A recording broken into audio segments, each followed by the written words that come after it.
Asibonge sisemgungundlovu emfuleni uMsunduzi lapho kuthiwa kushone khona ingane izolo ngesikhathi ihamba nomzali wayo. Umzali bekade ehamba nezingane zakhe ezimbili ekweno 9 years kanye neyodwa eno 2 months. Nokutholakala ukuthi ngesikhathi bezama ukuwela kulomfula obudlindwane untombazana lena eneminyaka eyishagalombili iminzi lemfuleni. Sizokhuluma lapha nobaba uThembanjilo kafushane nje baba uThembanjilo. Sicela usiphe nje ukuthi siyazi ukuthi benikade niqhubeka nokubheka namhlanje ningumasipala kanye nomphakathi wasePeaceville.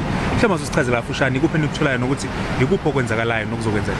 Ngibonga kakhulu nje kubabukela uThembanjilo Foundation silana ePeaceville la kwenzekela khona inhlekelele umama ewela inqamula lomfula lona uMsunduze ikhukhula zamthatha ingane yakhe hambe na 8 years kwasala ke nebelethile na 2 months. So ke siqalile ke ukusesha izolo kwasho ukuthi ke ikhukhula nje ukubona kusenjena yasiyavalwa ke sobona ukuthi nini la izovulwa khona ngoba awukwazi ukubheka nje uyabona nje umfula uyangenisa kuyimanje isimo simbi kakhulu nomama silekene ekhaya and sesimini esimbi kakhulu akwazi ngisho ukukhuluma uyabona nje ukuthi uhinyeke kakhulu.